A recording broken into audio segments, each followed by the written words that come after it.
Setelah melalui beragam drama di Januari, lalu kejutan-kejutan di bulan Februari, harapannya tentu saja di bulan Maret nanti, segala apa yang terjadi bisa berjalan dengan baik. Dan secara tak langsung, sorotan kepada PSSI dan Timnas Indonesia dijamin akan terus meningkat. Sebab semua juga tahu, kalau dengan jarak waktu yang terbilang singkat, Coach Patrick bersama para asistennya, apapun caranya, harus bisa memaksimalkan setiap kemampuan pemain yang dimiliki, agar tercipta sebuah konsep permainan yang bisa dijalankan dengan sebaik mungkin oleh para pemain. Namun di luar itu semua, siapapun mengerti jika sampai detik ini kita masih belum tahu siapa Dirtek Timnas Indonesia yang baru.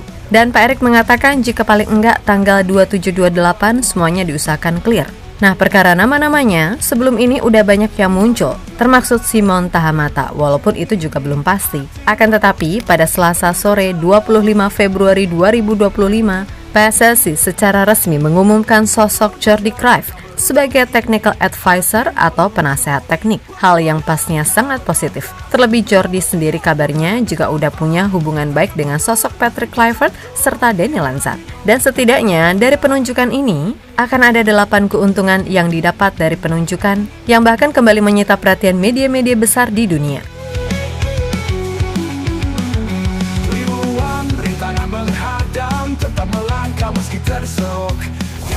Saat ini PSSI memang sedang membentuk kekuatan terbaik agar sepak bola Indonesia, khususnya Timnas Indonesia, bisa bersaing di top level Asia untuk kemudian melangkah konsisten ke panggung dunia. Maka dari itu segala upaya dilakukan untuk meningkatkan kualitas sepak bola Indonesia, khususnya ya udah pasti meningkatin kualitas pembinaan serta liga yang masih sering terjadi ajang battle royale. Yang mana salah satu caranya tentu saja menjalin kerjasama dengan negara-negara yang sepak bolanya maju, agar kedepannya sepak bola Indonesia benar-benar bisa berprogres sesuai dengan apa yang diharapkan, walaupun semua tahu itu sangatlah agak gampang.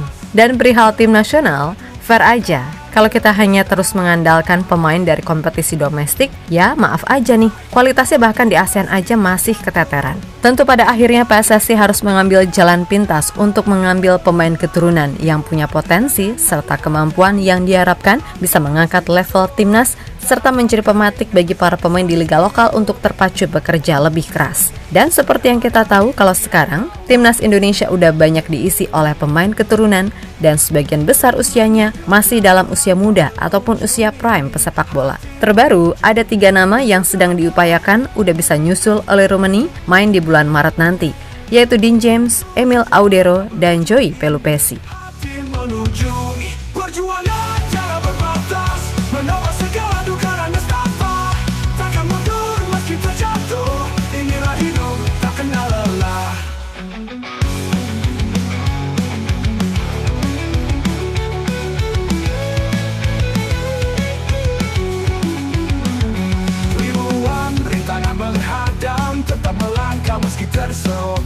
Darah keringat menjadi saksi setiap pada mimpi yang ku bawa. Terangi jalan dengan api, kesombongan pun tak ku hiraukan.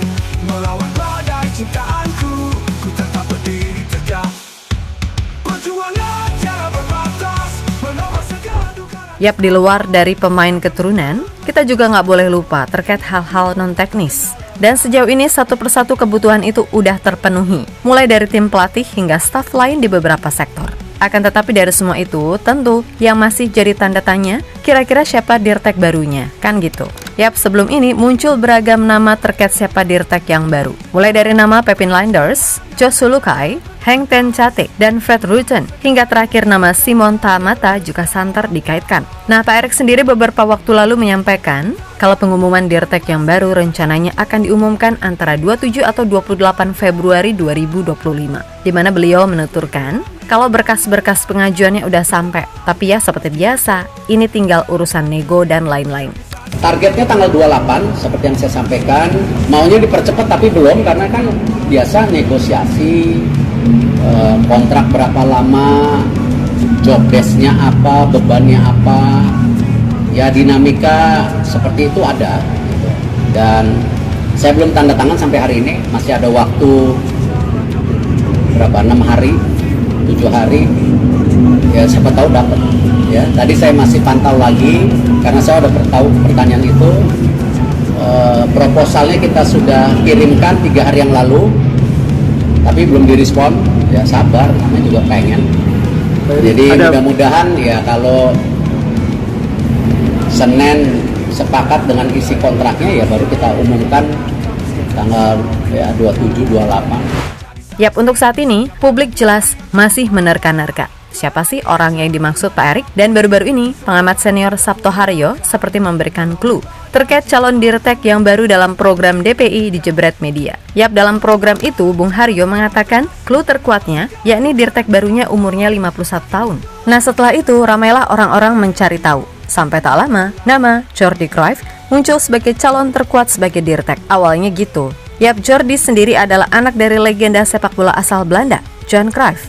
Yang mana diketahui ia juga udah menjalin hubungan baik dengan Patrick Kluivert dan Danny Lanzat. Dan dilihat dari track recordnya, Jordi terbilang cukup berpengalaman. Dikutip dari Transfermarkt, ia terakhir kali menjabat Direktur Teknik Barcelona dari 2022 sampai 2023, setelah sebelumnya bertugas sebagai penasehat strategis di sana. Selain itu, Jordi juga berpengalaman jadi pelatih kepala di timnas Ekuador, Shenzhen FC, Chongqing, Liangjiang Athletic, dan Maccabi Tel Aviv.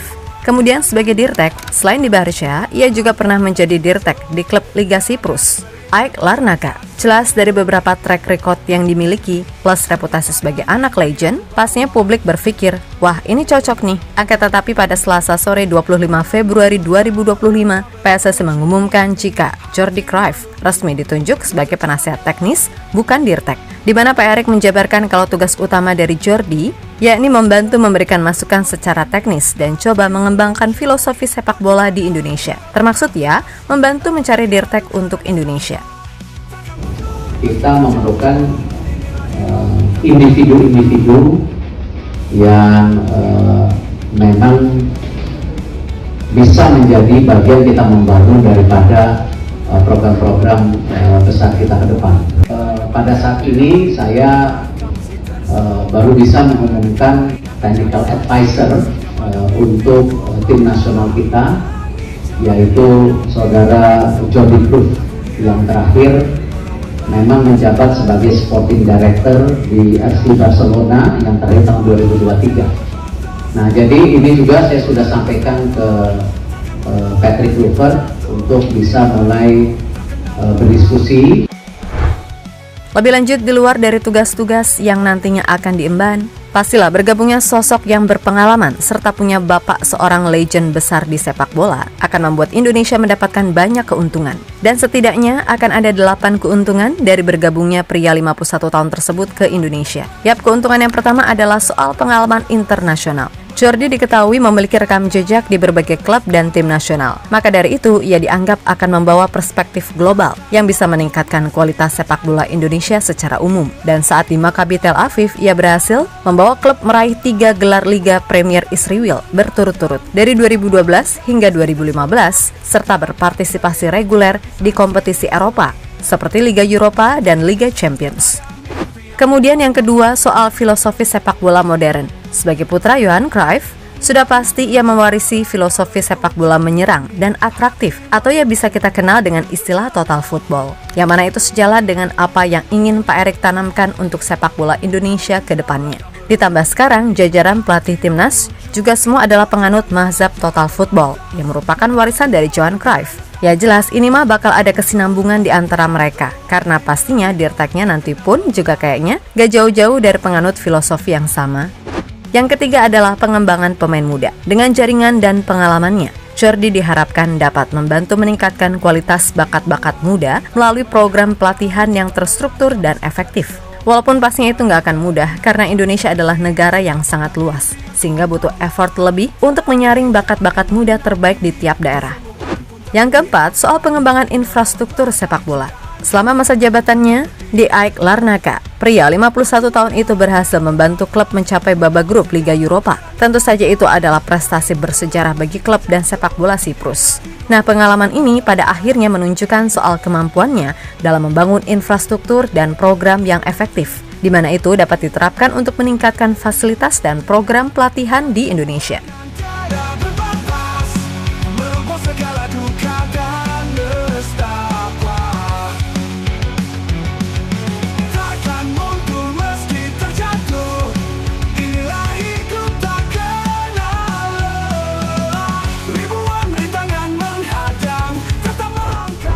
Lalu keuntungan kelima adalah manajemen profesional. Yap, dengan pengalaman manajerial dari Jordi, diharapkan bisa membantu membangun struktur organisasi yang lebih profesional dalam tubuh PSSI dan klub lokal. Karena semua tahu kan, hal itu adalah salah satu masalah yang dari zaman baheula sampai sekarang sulit banget diatasi.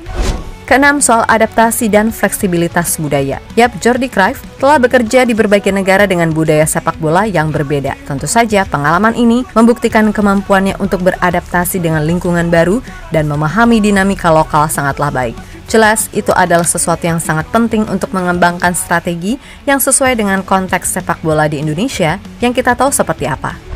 Yang ketujuh, soal koneksi di Eropa. Meskipun semasa bermain ia terbilang pemain mediocre, akan tetapi soal urusan manajerial, dirtek, dan lain-lain, Jordi terbilang oke. Dan relasinya di dunia sepak bola Eropa tentu bisa membuka peluang kerjasama internasional yang mana itu sangat bisa membantu kemajuan sepak bola Indonesia di masa depan. Selanjutnya, yang kedelapan adalah soal nama besar. Sebagai anak dari legenda besar sepak bola dunia, Jordi tentu cukup disegani. Walaupun ya tadi, sebagai pemain ia terbilang mediocre. Tapi ketika terjun di bidang yang lain, Jordi ternyata malah lebih punya kemampuan di situ. Dan itulah yang coba untuk dimanfaatkan PSSI untuk lebih menarik minat pemain-pemain keturunan. Jelas bayangin aja, pemain keturunan mana yang gak tertarik ketika federasi dipimpin oleh pria yang bahkan pernah jadi presiden klub besar seperti Inter Milan, serta memiliki relasi yang baik di dunia sepak bola internasional termasuk FIFA.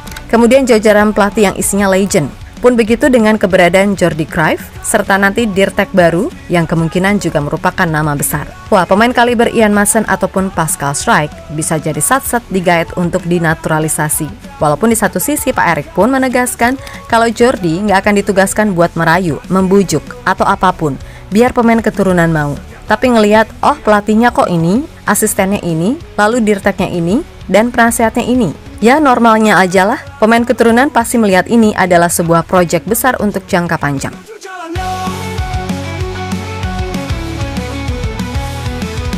Menuju jalan tak berujung ini, hati menuju perjuangan jangan berbatas, menolak segala duka dan nestapa, takkan mundur meski terjatuh, inilah hidup tak kenal lelah.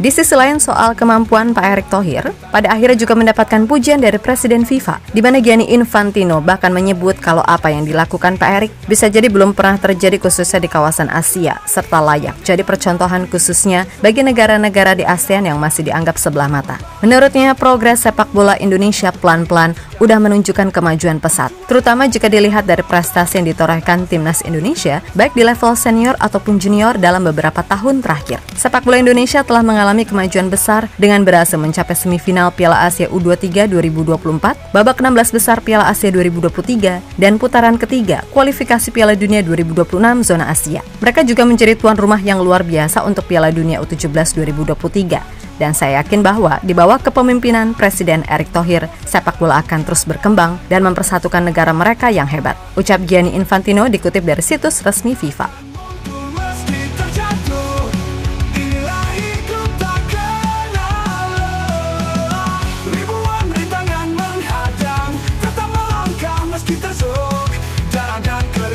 Jadi saksi, setiap ada mimpi yang ku bawa.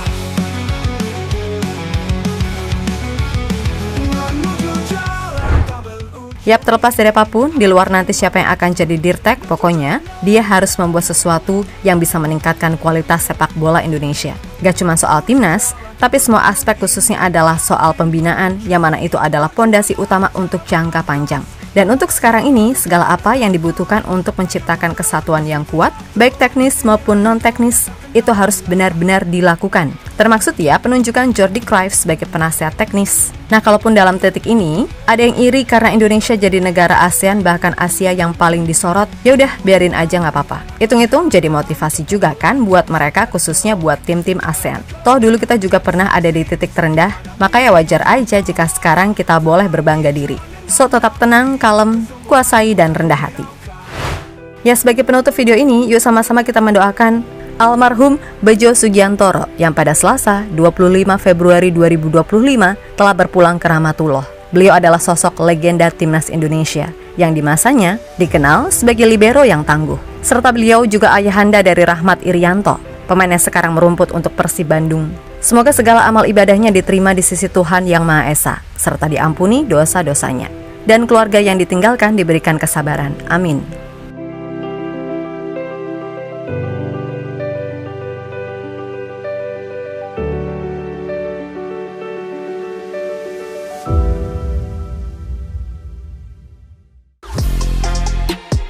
Halo, izin iklan sebentar ya guys. Jadikan ruangmu bernuansa timnas. Temukan beragam poster dinding, sepak bola dan timnas dengan desain menawan, kualitas premium dan harga yang tidak akan menguras kantong. Segera klik link Shopee di deskripsi video ini dan dukung timnas dengan sepenuh hati. Mulai dari dinding rumahmu.